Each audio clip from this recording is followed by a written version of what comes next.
Good morning and welcome back to Football Morning Show. Masih bersama gue Hanif Tamrin yang tetap setia menemani aktivitas pagi kalian setiap jam 7 pagi. Tapi khusus hari ini naiknya jam 8. Kenapa? Masih lo bertanya. Karena gue diserang ya. Tantangan makan 22 pare tadi malam. Ketika live reaction yang bikin kita semua sakit perut guys. Parah banget. Gue tidak menyangka ternyata kalian tega kepada gua yang membuat gua akhirnya hari ini telat siarannya. Itu salahnya yang nge-challenge ya. Jadi mungkin di live reaction berikutnya tolong gua diselamatkan. Nih kemarin pada belain Dapon sama Iksan malah. Ini apakah komunitas gua atau bukan? Aku kecewa guys ya. Tetapi tentunya kita akan absen-absen dulu. Para komunitas My Friends sudah bergabung tentunya di episode ini.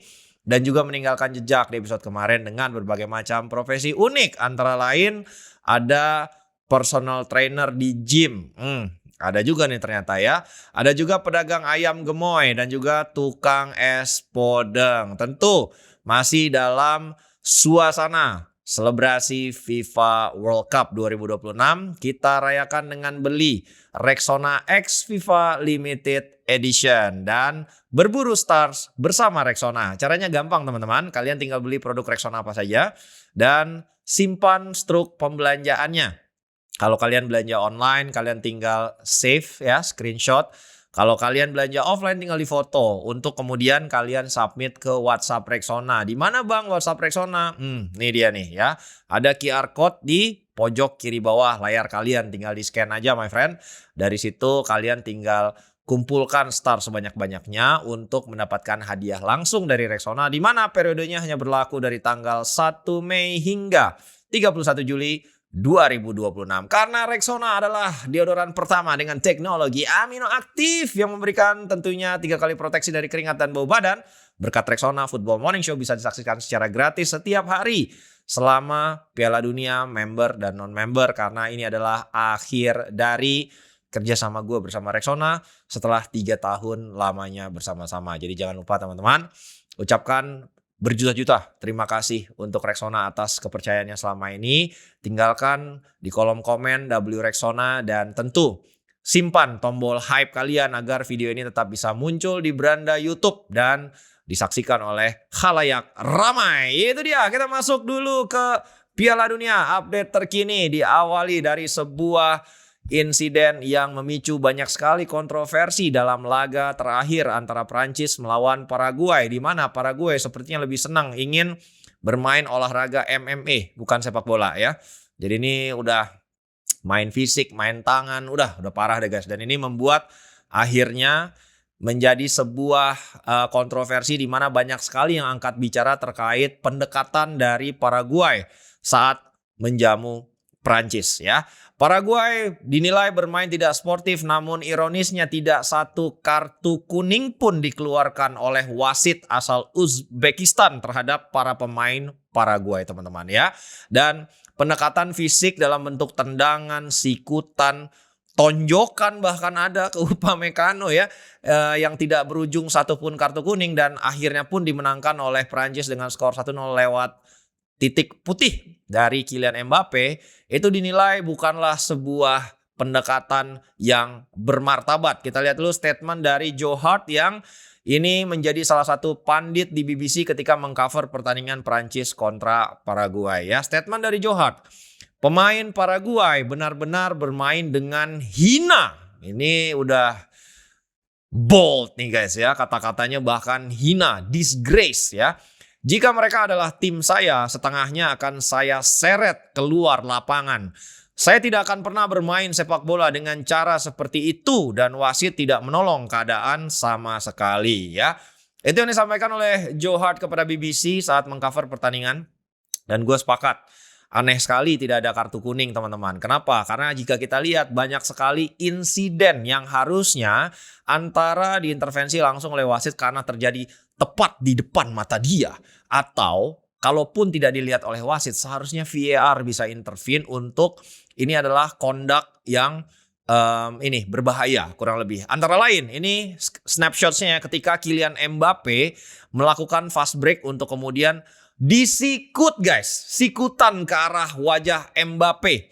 yang dilakukan oleh pemain Paraguay tidak berbuah pelanggaran nih. Wasitnya pada lihat tuh, persis di depan mata dia ya. Itu tidak dilakukan pelanggaran ya, kurang lebih tidak ada kartu sama sekali. Begitupun dengan pukulan ke ulu hati dari Upamecano. Jadi ketika pemain Paraguay itu dijaga oleh Upamecano, disikut kayak gini nih guys ya, ke ulu hati Upamecano yang langsung membuat dia tersungkur, kurang lebih seperti itu. Dan beberapa juga kejadian lain seperti tulang kering dari Kylian Mbappe sengaja ditendang dan provokasi-provokasi lainnya. Bahkan pemain Uruguay ini juga mengasari Michael Olise. Ditarik bajunya, diprovokasi, tapi yang di kartu kuning justru Olise.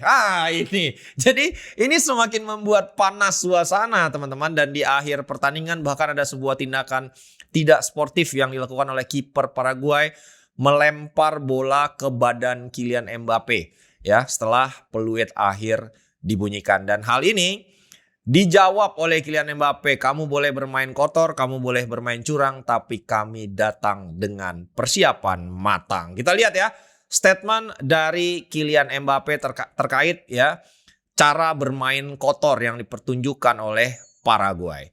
Kami menunjukkan jika kami bukan hanya tim yang bisa bermain sepak bola menyerang. Kami harus mengotori tangan dan kami melakukannya. Mereka, dalam hal ini Paraguay, berpikir kami akan muncul dengan taksido hari ini. Kiranya kayak mau kondangan, flashy, apa segala macam. Tetapi sepak bola bukan hanya soal itu.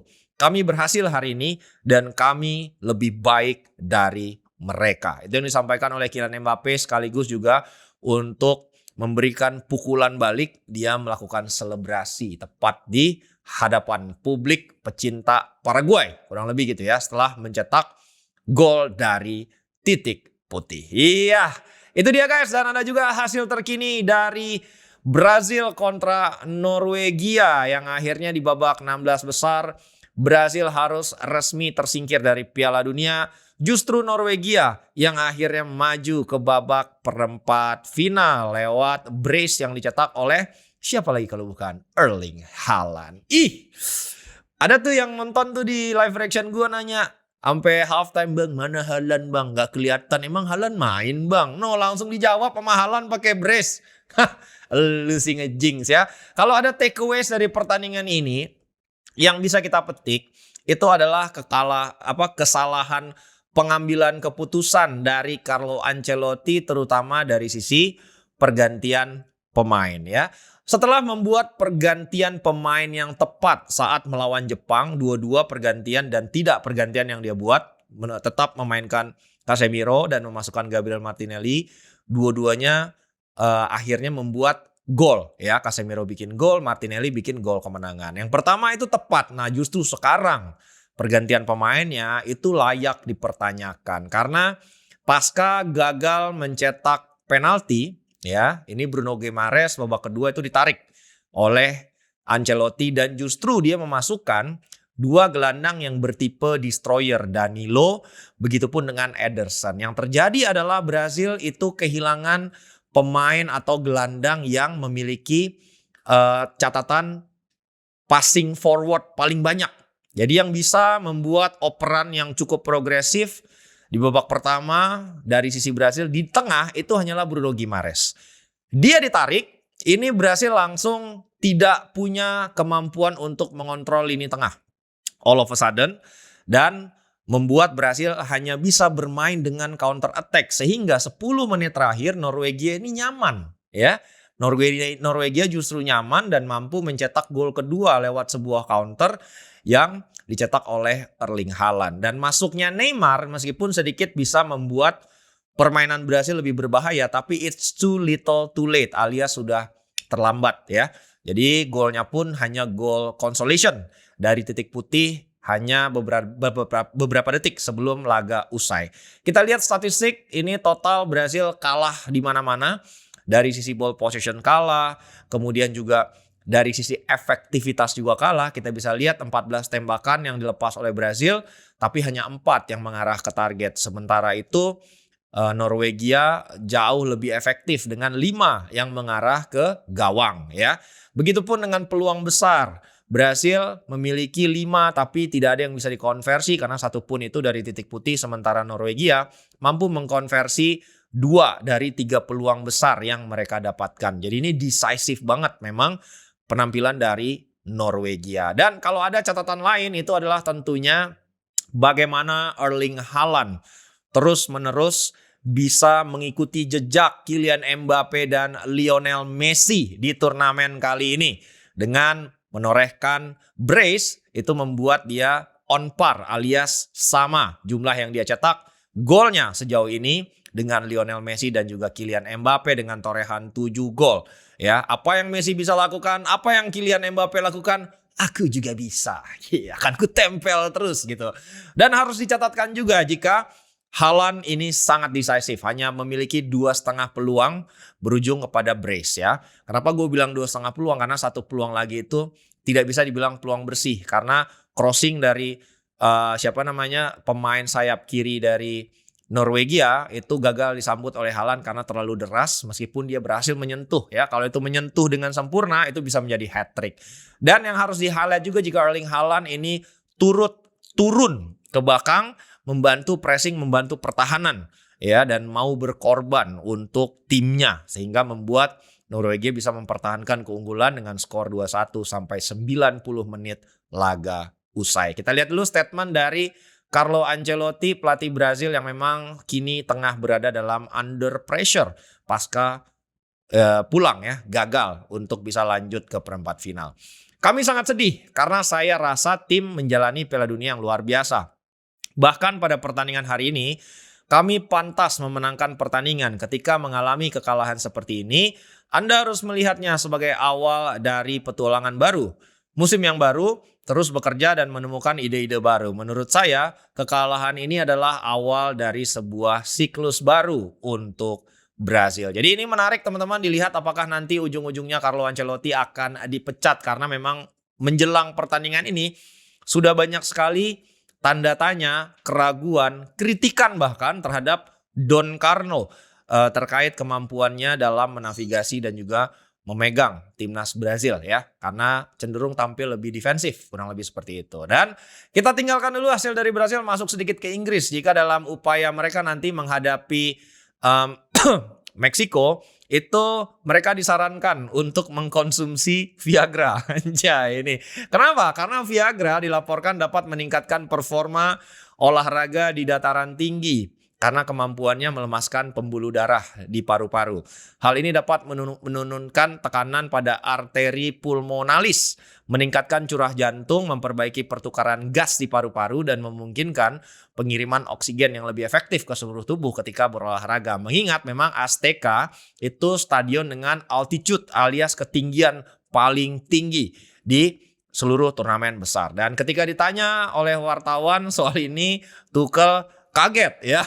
Aduh, itu tidak benar. Informasi tersebut tidak pernah sampai kepada saya untuk pemain Inggris pakai Viagra katanya. Dan sambil tersenyum, Jordan Henderson juga menjawab ya. Ya tapi ini Viagra membantu katanya gitu. Kurang lebih gitu teman-teman ya. Jadi kita lihat nanti hasilnya apakah Inggris mampu mengatasi Meksiko di ketinggian yang tidak normal. Dan disampaikan juga oleh Thomas Tuchel menjelang laga ini jika memang ini altitude alias ketinggian itu berpengaruh terhadap kondisi fisik mereka. Kami merasakannya, ketinggian mempengaruhi kondisi fisik bahkan saat kami tidak berlatih. Saya merasakan sakit kepala sedikit dan kesulitan tidur jika dibandingkan dengan hari sebelumnya.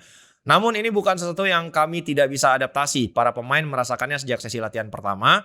Semakin lama tapi kami semakin terbiasa. Itu dia teman-teman. Dan dengan tentunya hasil yang terjadi oleh Brazil dan juga tentunya Norwegia dan Prancis, kita lihat ya bagan terkini dari tim-tim yang sudah memastikan satu tiket ke babak perempat final. Prancis akan menghadapi Maroko di perempat final.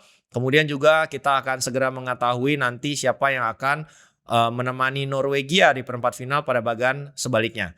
Dan besok kita akan menemukan jawaban siapa yang akan maju ke perempat final untuk pemenang dari Portugal kontra Spanyol maupun Amerika tuan rumah yang akan menjamu Belanda, dan juga tentunya pemenang Argentina melawan Mesir, ini Messi kontra Salah ya, dan terakhir tentunya Swiss menghadapi Kolombia. Ini kita sudah memasuki setengah nih guys ya, udah lebih dari setengah turnamen, semakin mengerucut dan semakin ada kejutannya, ada juga yang sudah diprediksi kayak tim-tim yang memang secara kekuatan sudah diprediksi akan maju ke later stage seperti Prancis ada di sana. Kita lihat nanti apakah Spanyol, Portugal, Argentina bisa maju dan Inggris tentunya juga. Kita tunggu nanti seperti apa hasilnya ya. Oke, dan untuk menutup bab Piala Dunia kita masuk ke breaking news jika Florin Balogun itu bisa bermain menghadapi Belgia setelah sebelumnya dia dikonfirmasi mendapatkan suspensions akibat kartu merah yang dia terima kontra Bosnia. Dan ini adalah breaking news yang disampaikan oleh Talksport via Ben Jacobs, BFF gue yang baru. Larangan tampil akibat kartu merah yang didapatkan oleh Balogun melawan Bosnia kini ditunda hingga 1 tahun. FIFA Independent Panel memutuskan agar Balogun itu bisa tampil menghadapi Belgia di laga 16 besar nanti. Ada preseden untuk kasus serupa, yaitu ketika kartu merah didapatkan oleh Cristiano Ronaldo dalam kualifikasi Piala Dunia dan mendapatkan larangan bermain yang ditunda suspensionnya selama 2 tahun untuk akhirnya dia bisa tampil di putaran final Piala Dunia. Jadi sebenarnya ini udah ada presidennya teman-teman. Hal-hal seperti ini pernah dilakukan oleh FIFA. Namun yang menjadi kontroversial itu adalah dugaan tekanan yang dilakukan oleh pemerintah Amerika Serikat untuk bisa memberikan dispensasi terhadap status Balogun agar bisa tampil di 16 besar, dan itu pula yang dirilis oleh Talksport dikutip oleh liputan Ben Jacobs. Kita lihat dulu statement dari Ben Jacobs dan juga liputan dari Talksport. Talksport mendapatkan laporan jika ada telepon yang dibuat langsung dari Gedung Putih alias White House kepada Presiden FIFA Gianni Infantino meminta agar keputusan larangan bermain untuk Balogun ditinjau ulang. FIFA menyanggah hal ini dan bersikeras jika keputusan untuk menganulir larangan bermain Balogun sepenuhnya ditetapkan oleh Komite Independen FIFA. Ya, itu yang disampaikan oleh Ben Jacobs terkait tentunya kontroversi yang terjadi karena memang Balogun adalah striker Amerika yang paling produktif sejauh ini di turnamen dan kehadiran dia ini krusial teman-teman untuk bisa menjaga asa tuan rumah untuk maju ke perempat final. Dan dengan disuspendnya ya larangan bermainnya sampai setahun, itu berarti dia bisa main sampai final. Kurang lebih gitu kan. Ya setahun itu gimana ceritanya gitu kan. Dia pun hanya mengetahui jika dia akhirnya bisa bermain itu ketika dalam perjalanan menuju sesi latihan teman-teman. Dan mungkin gue bisa membayangkan reaksi dari timnas Belgia yang merasa ini kayaknya ada sesuatu yang fishy nih. Menurut kalian apakah ini sesuatu hal yang normal, wajar, mengingat tanggapan dari FIFA ini semua lewat mekanisme yang sesuai jalurnya itu dengan Komite Independen FIFA ya? Atau kalian melihat sepertinya ini adalah campur tangan dari Donald Trump? Ya, coba sampaikan di kolom komentar karena ini agak aneh nih ya. Secara timing kok bisa pas banget gitu kurang lebih. Dan kita tinggalkan dulu Piala Dunia, masuk sedikit ke update dari Spanyol ya.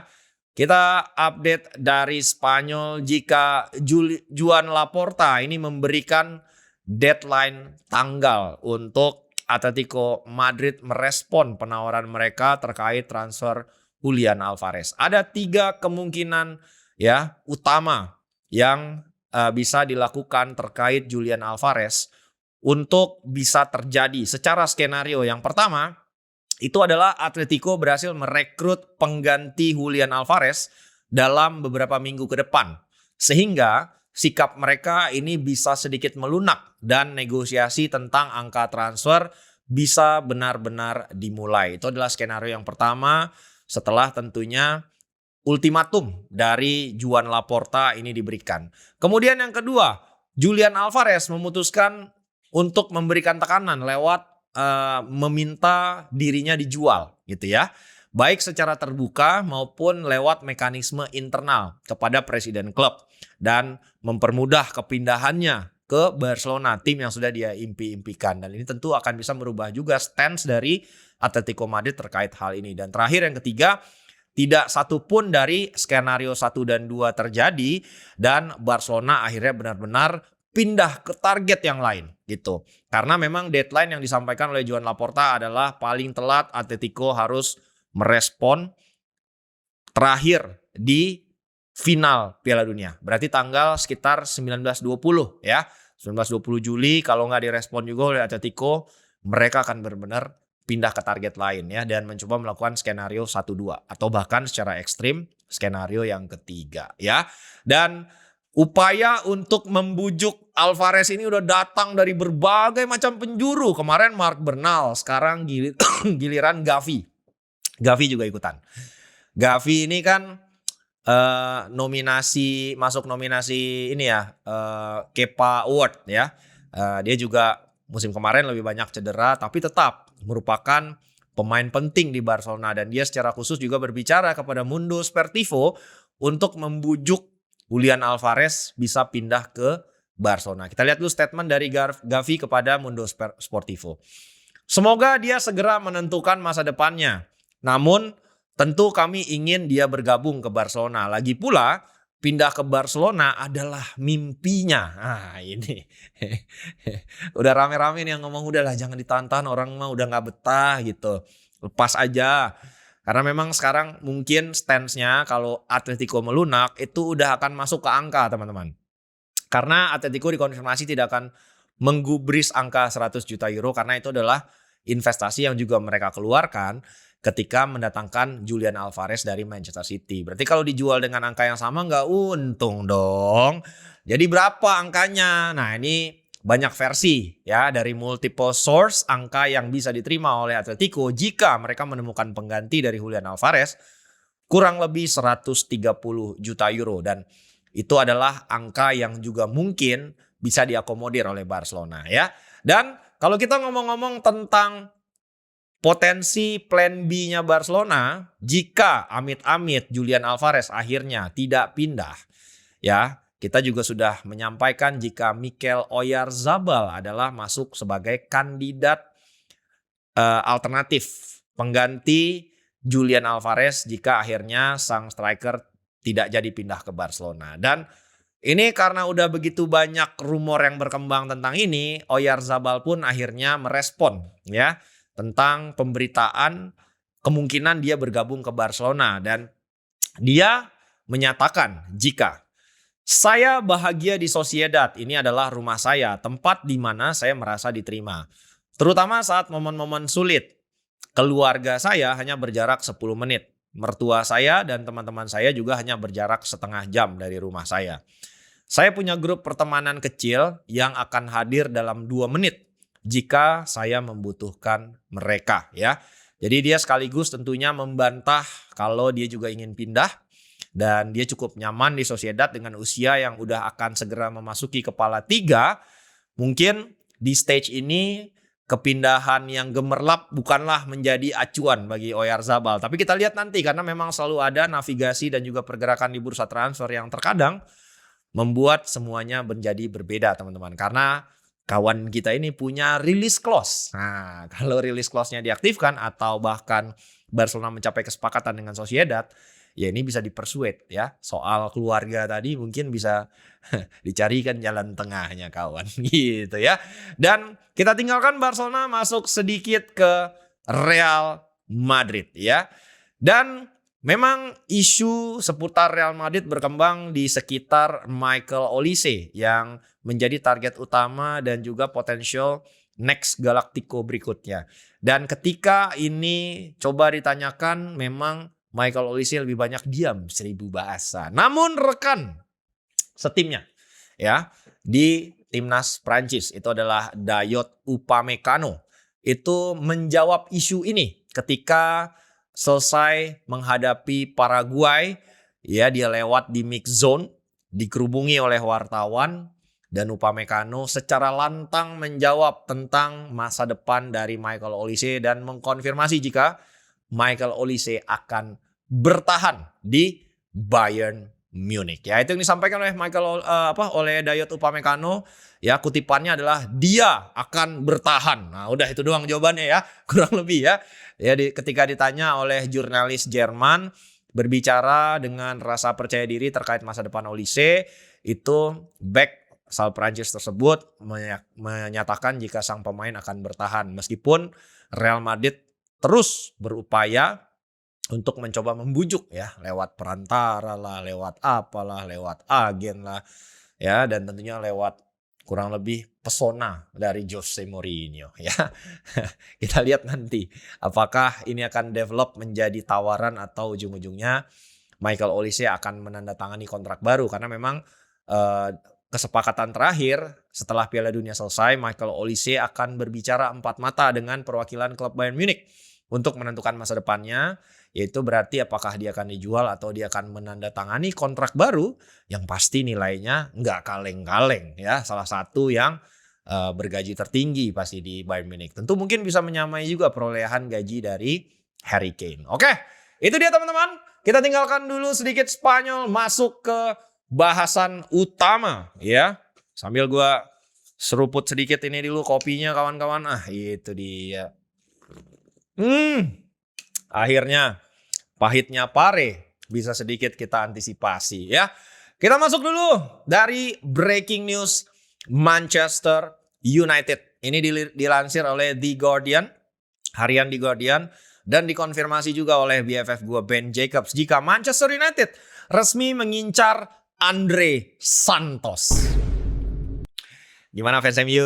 Nanya dulu nih dari Elliot Anderson, Sandro Tonali, Aurelien Tchouameni, dan bintang-bintang semua ya. Tiba-tiba turun ke cadangan Chelsea. Aduh guys ya.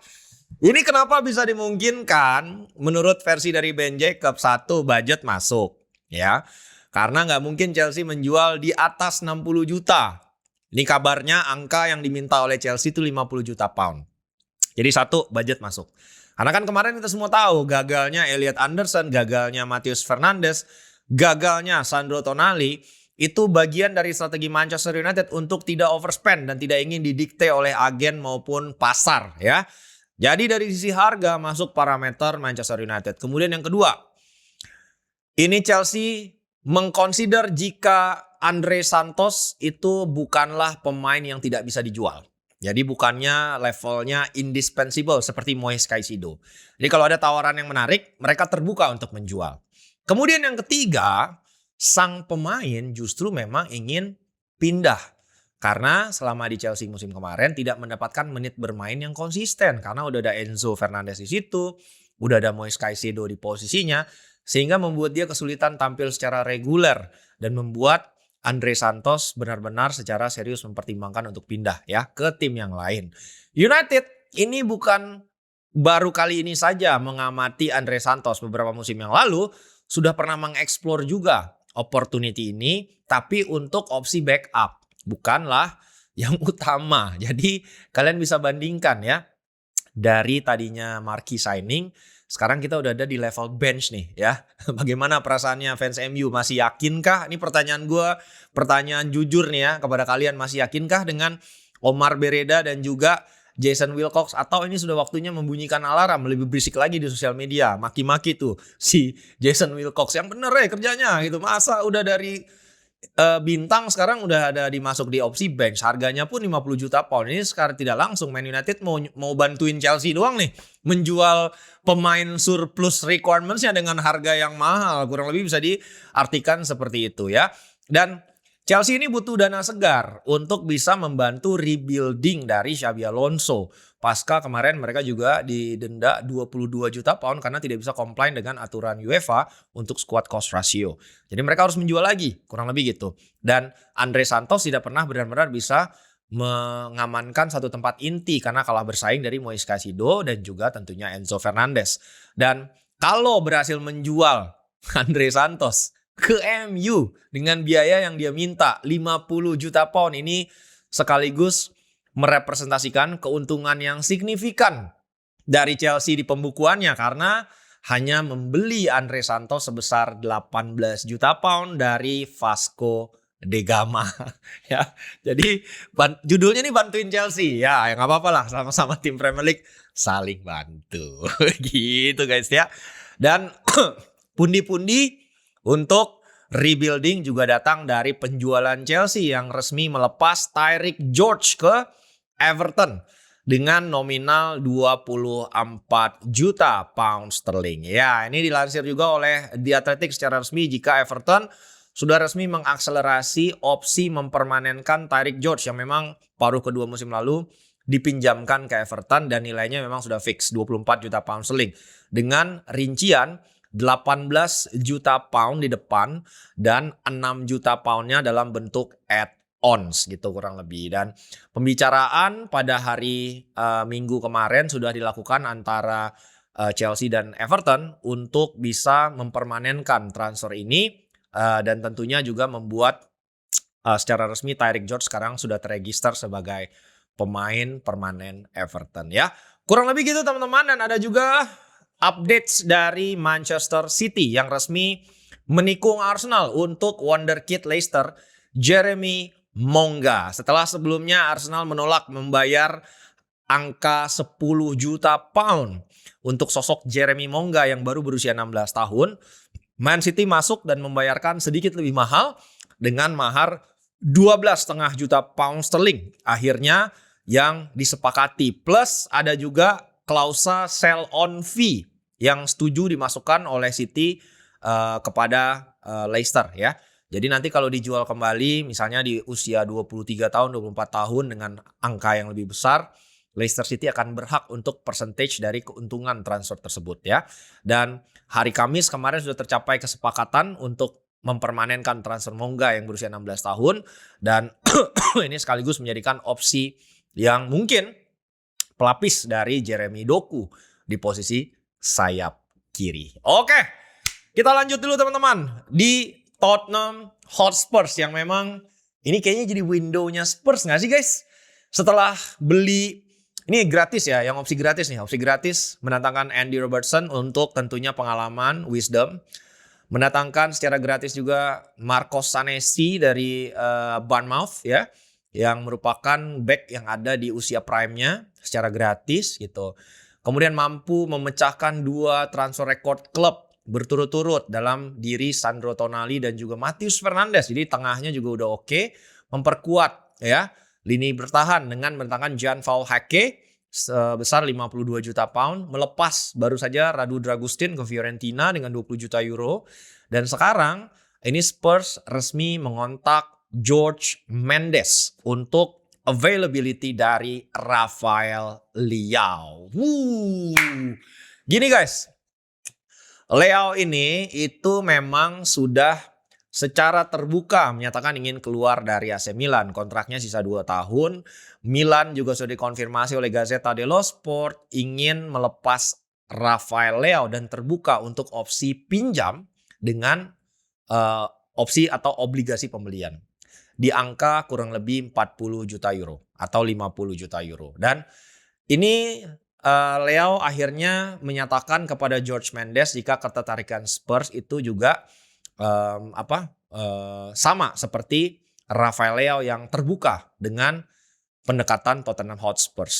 Karena dia melihat revolusi yang dilakukan oleh Roberto De Zerbi ini masuk ke arah yang exciting gitu. Setelah series of recruitment signing yang dia lakukan, kurang lebih gitu. Jadi membuat Rafael Leao terbuka untuk pindah ke Spurs dan Milan juga sudah terbuka untuk meminjamkan Rafael Leao. Jadi pembukuan Spurs untuk jor-joran bisa dialihkan ke target lain karena satu pemain di sayap kiri sudah bisa diisi oleh sosok Rafael Leao. Tapi kalau ternyata yang ini terbuka, nah ini bisa keluar lagi satu statement signing dari Tottenham Hotspur dan itu adalah Eli Junior Krupi. Ini kalau dapat juga, Cok. Udah lah, ini jadi jendela transfernya Tottenham Hotspur. Langsung dirilis oleh Alex Kruk bersama Talksport ya. Jika Tottenham Hotspur dalam beberapa hari ke depan akan segera melempar penawaran resmi yang nilainya berpotensi sebesar 85 juta pound sterling, angka yang juga mereka bayarkan untuk Matheus Fernandes, tapi kali ini untuk Eli Junior Krupi. Wah, udah habis berapa? Kemarin itu 240 tambah ini. Wah, anjir. 325 juta pound, guys. Kalau ini kejadian, guys. Ya. Kenapa ini dilakukan oleh Spurs? Jadi bukan berarti kalau Krupi datang Leao nggak jadi, guys. Kenapa? Karena Leao ini adalah pinjam. Eli Junior Krupi tujuannya untuk pengganti Richarlison. yang akan cabut di musim ini, dijual di Lego gitu. Karena memang sebenarnya Bournemouth menolak untuk melepas Eli Junior Krupi di jendela ini. Tetapi tergantung ada tawaran gila atau enggak. Dan ini masuk kategori tawaran gila guys. 85 juta pound adalah angka yang cukup gila untuk pemain yang baru tampil satu musim di Premier League dan dibeli dengan harga murah ya oleh Bournemouth. Ini akan merepresentasikan keuntungan yang berlipat-lipat ganda. Tetapi sumber dari Bournemouth itu menyampaikan, kita nggak butuh duit. Kita udah punya uang banyak. Karena udah terlalu sering menjual pemain dengan untung. Ada nih ternyata klub kayak gini nih sekarang nih Bournemouth. Dia bilang, gue udah jual Semenyo, udah untung. Gue udah jual Zabarnyi ke PSG, udah untung. Udah jual Dean Huijsen juga udah untung. Udah untung banyak banget dia guys gitu. Jadi mungkin pendekatannya akan berbeda dengan Eli Junior Krupi. Kita lihat nanti seperti apa ini perkembangannya, dan Arsenal juga memantau situasi. Kalau ternyata Spurs jadi melempar tawaran, mereka ingin melihat berapa tawarannya ya, dan mereka akan memutuskan apakah akan match the bid atau tidak. Dan itu pun tergantung dengan respon dari Bournemouth. Apakah terbuka untuk negosiasi atau justru menutup pintu ya. Kurang lebih gitu teman-teman. Dari Inggris kita tutup Inggris, masuk sedikit ke Italia kawan-kawan. Jika dari Italia kita awali dari Juventus. Nah ini masih seputar Tottenham Hotspur teman-teman. Dan adalah masalah outgoings. Jika Vicario semakin dekat ke Juventus dengan skema loan ya alias pinjam. Jadi sebenarnya posisi kiper dari Juventus ini masih tanda tanya. Karena beberapa target yang mereka incar itu tidak ada yang progres ke next step. Pertama Alisson. Alissonnya udah mau ke Juve. Gaji udah sepakat, Liverpool nggak mau ngelepas gitu. Bahkan Liverpool nawarin minjemin Mamardashvili. Nah, Juve nggak tertarik gitu. Kemudian pivot lah ke Dibu Martinez dari Aston Villa. Dibu Martinez itu ada janji yang sudah diberikan oleh Unai Emery untuk melepasnya secara gratis di musim ini, tapi janji itu diingkari. Aston Villa tetap minta 10 juta euro. Juve nggak mau bayar ya. Karena usia udah 34, gaji Dibu Martinez juga mahal, 5 juta euro. Itu membuat Juve sampai sekarang belum jelas nih posisi goalkeeper ada di siapa. Karena udah pasti Michel Di Gregorio gak akan menjadi kiper nomor satunya Juventus. Nah datanglah kondisi Vicario. Awalnya Vicario ini adalah target Inter Milan. Tapi dia udah beli Provedel dari Lazio dan juga memulangkan Stankovic. Jadi most likely dua kiper itu yang akan bersaing untuk menjadi kiper nomor satu Inter Milan. Ini membuat Vicario menjadi limbo. Nah ini gue mainnya di mana nih? Udah gak masuk skemanya Roberto De Zerbi. Jadi dia menawarkan diri ke Juventus untuk bisa pindah, dan Spurs terbuka untuk opsi loan. Karena nggak ada juga yang mau ngambil nih kiper nih ya. Jadi opsi loan dengan opsi pembelian bukan obligasi sebesar 20 juta euro itu bisa segera terjadi antara Juventus dan Spurs. Kendalanya di mana bang? Kendalanya di gaji Vicario. Sekarang Vicario ini bergaji 2,5 juta euro per musim di Tottenham Hotspur. Untuk bisa pindah ke Juve, emang ngadi-ngadi juga nih orang. Dia minta gaji 4 juta euro guys. Ya, jadi mahal juga gaji kawan ini yang dia minta. Dan itu membuat manajemen Juventus tengah mengconsider dulu. Apakah worth it membayar dia segitu mahalnya. Nah, tapi mungkin hal yang menguntungkan di sini adalah peminjaman ini tidak harus disertakan obligasi atau wajib membeli di musim berikutnya, tapi berupa opsi. Ya, kalau kayak gini mungkin masih make sense lah ya. Ini dilansir oleh Tuttosport teman-teman ya. Dan ada juga kabar dari Italia jika Juventus, Milan, dan Inter itu rebutan John Stones. Stones bro. Ini kan tersedia secara gratis ya, minum dulu guys ya. Tersedia secara gratis karena kontraknya sudah habis di Manchester City. Dan ini dilansir oleh jurnalis Sport Italia, Alfredo Pedula, salah satu jurnalis yang sangat respected di Italia, mengindikasikan jika sebenarnya John Stones ini sangat diminati oleh 3 tim terbesar Italia, Juventus, AC Milan, dan Inter Milan. Tapi apa sih kendalanya? Kan dia gratis, kontraknya udah habis, nggak perlu bayar transfer. Kendalanya di gaji guys, gajinya mahal banget. Coba kita lihat dulu ya statement dari Alfredo Pedula. Untuk bertahan di Eropa, John Stones meminta gaji 8 hingga 9 juta euro ya, fix salary nih, gaji pokok nih, plus 2 hingga 3 juta euro bonus edan. Berarti total investmentnya hampir 12 juta per tahun. Tergantung dikali lagi berapa durasi kontraknya. Kalau ya kali 3 tahun ya kali 3 guys ya. Dan apabila itu saya, maka saya akan memberikannya karena dia adalah back penting dengan pengalaman luar biasa. Di Italia dia bisa bermain sambil merokok 2 cerutu dan mata tertutup katanya gitu. Tetapi dia sangat mahal dan gaji yang dia minta hanya akan diberikan oleh klub yang mau berinvestasi gila-gilaan ya. Itu yang disampaikan oleh Alfredo Pedula. Dan mungkin dari sisi economical standpoint, ya gue setuju sama dia. Gak ada tim Italia yang sanggup membayar sebesar itu untuk back yang udah berusia berapa? 32 ya. Dan dengan rekor cedera yang begitu banyak gitu kan, agak sedikit susah. Mungkin yang bisa bayar ya Saudi.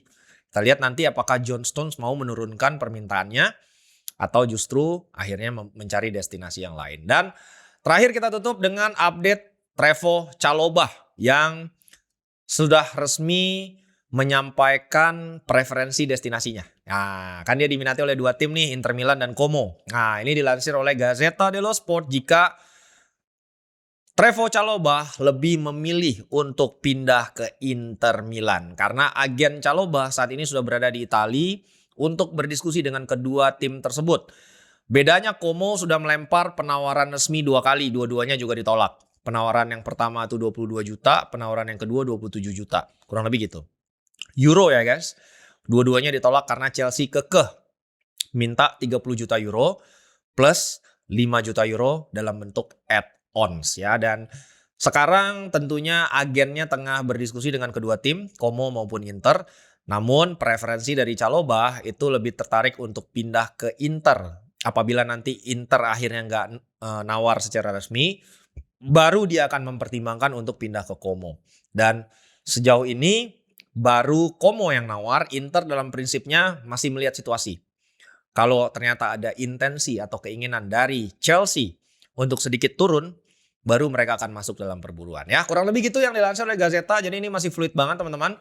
Untuk Inter Milan mendatangkan 1 center back baru. Kita akan segera info juga dan update perkembangannya dalam beberapa hari ke depan. Dan itu dia beberapa materi hari ini yang bisa gue sampaikan buat kalian semua di Football Morning Show episode kali ini. Dan terima kasih buat kalian semua yang tetap support dan akhirnya sudah resmi milestone kita tercapai sesuai janji. Gue akan segera merilis press release terkait pertandingan persahabatan bersama dengan Red Entertainment yang memiliki hak siar dari 5 pertandingan yang akan resmi gue beli. Kita doakan semuanya lancar teman-teman dan kita tunggu juga milestone berikutnya dan expect di musim yang baru, musim depan akan lebih banyak program-program yang menarik dari channel Hanif Tamrin ya. Expect kalian akan on the treat 3 konten sehari ya.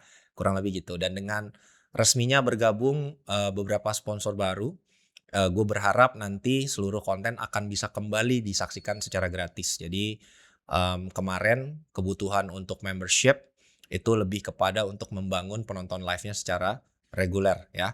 Dan dengan apa yang terjadi secara perkembangan cukup positif, alhamdulillah sudah mulai banyak traction dari berbagai sponsor.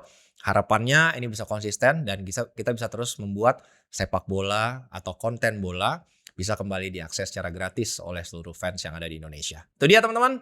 Terakhir, jangan lupa masuk ke Discord karena akan ada beberapa kejutan ya, bagi-bagi member video, bagi-bagi langganan video secara gratis untuk musim yang baru buat teman-teman yang di Discord dan juga member. Itu dia. And as always my friend, tetap semangat, tetap positif, tetap tidak patah semangat menjalani seluruh tantangan yang ada di depan. And as always, have a lovely day.